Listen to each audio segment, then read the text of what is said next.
परभणीच्या जिंतूर शहरात हजारो मुस्लिम तरुणांनी जिंतूर पोलीस ठाण्यात ठिय्या आंदोलन केले।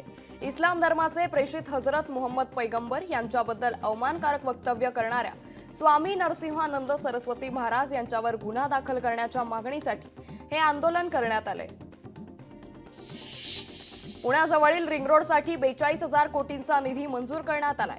कालच्या मंत्रिमंडळ बैठकीत मान्यता मिळाली आहे। मुख्यमंत्री एकनाथ शिंदे यांनी निधीला मान्यता दिली आहे। वर्ध्यात राज्यस्तरीय आमरण उपोषणाचा चौथा दिवस आहे। जुन्या पेन्शनच्या मागणीसाठी आमरण उपोषण सुरू आहे। एका उपोषणकर्त्याची प्रकृती खालावली असून उपोषणकर्त्याला उपचारासाठी रुग्णालयात दाखल केलंय। साऊथ आफ्रिका येथील कॉमनवेल्थ गेम 2024 मध्ये पॉवर लिफ्टिंग स्पर्धेत पुण्यातील ज्योती भादेकर हिनं सुवर्ण पदक पटकावलंय। या पदकामुळे सर्व स्तरातून भादेकर हिचं कौतुक केलं जातंय।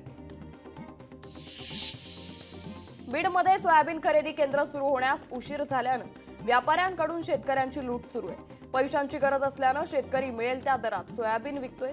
4,900 ला केंद्रात विकलं जाणारे सोयाबीन केवळ 3,500 रुपयाला खरेदी करतायत।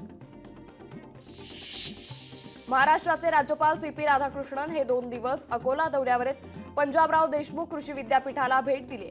यासह महिला बचत गटाच्या वतीनं लावण्यात आलेल्या स्टॉललाही राज्यपाल यांनी भेट दिली। अकोला पश्चिम विधानसभेत महाविकास आघाडीत बिघाडीची शक्यता आहे। अकोला शहरात अज्ञातांकडून काँग्रेस विरोधात बॅनरबाजी करण्यात आली। बॅनरमधून काँग्रेसला जागा देण्यास आक्षेप घेण्यात आलाय। उल्हासनगरमध्ये सण उत्सवाच्या काळात पोलिसांना मदत करणाऱ्या पोलीस मित्रांना प्रशस्तीपत्र देऊन सन्मान करण्यात आलाय। विठ्ठलवाडी पोलीस ठाण्याचे वरिष्ठ पोलीस निरीक्षक अनिल पडवळ यांनी विठ्ठलवाडी पोलीस स्टेशनच्या हद्दीतील पोलीस मित्रांचा सन्मान केलाय।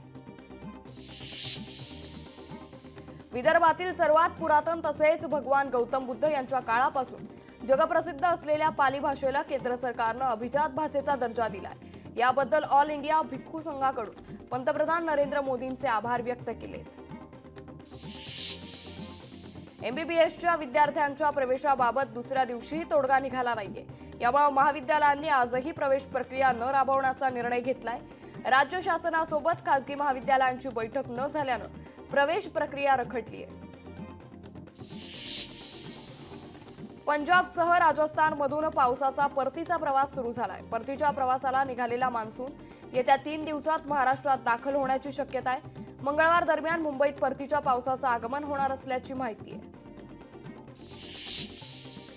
उल्हासनगरमध्ये घरात घुसून चोरट्यांनी आयफोन लंपास केल्याची घटना घडली। महिलेच्या हातातून फोन हिसकावून चोरट्यानं पळ काढला। हा चोरीचा संपूर्ण प्रकार सीसीटीव्ही कॅमेऱ्यात कैद झालाय। बारामतीमधील ITIला अनंतराव पवार यांचं नाव देण्यात येणार आहे। अनंतराव पवार हे उपमुख्यमंत्री अजित पवारांच्या वडिलांचं नाव आहे। कौशल्य विकास मंत्री मंगलप्रभात लोढांनी हा निर्णय घेतलाय। महायुती सरकारनं शरद पवारांना पुन्हा डिवचलंय। महाराष्ट्र राज्य समिती पक्षाला निवडणूक आयोगाची मान्यता देण्यात आली आहे। परिवर्तन महाशक्ती राज्यात विधानसभेच्या 288 जागा लढवणार आहे। माजी आमदार शंकरअण्णा धोंडगेंनी या संदर्भातली माहिती दिली। राज्यात विधानसभा प्रचाराच्या रणधुमाळीला वेग आलाय। पंतप्रधान मोदींसह विरोधी पक्षनेते राहुल गांधी महाराष्ट्र दौऱ्यावर आहेत, तर पंतप्रधान मोदी वाशिम, ठाणे, मुंबई दौऱ्यावर आहेत। जालन्यातील परतूरमध्ये भाजपमध्ये शेकडो तरुणांनी पक्षप्रवेश केलाय। भाजप प्रदेश सचिव राहुल लोणीकर यांच्यावर विश्वास ठेवत परतूर तालुक्यातील विविध पक्षातील शेकडो तरुणांनी भाजपमध्ये पक्षप्रवेश केलाय। समुद्रात किंवा समुद्र किनारी टाकण्यात येणाऱ्या प्लास्टिकमुळे सागरी जीवांसह मानवालाही धोका निर्माण झालाय।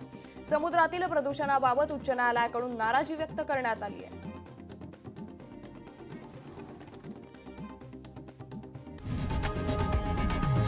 लोकशाही मराठी ऐका, पहा, जागरूक रहा।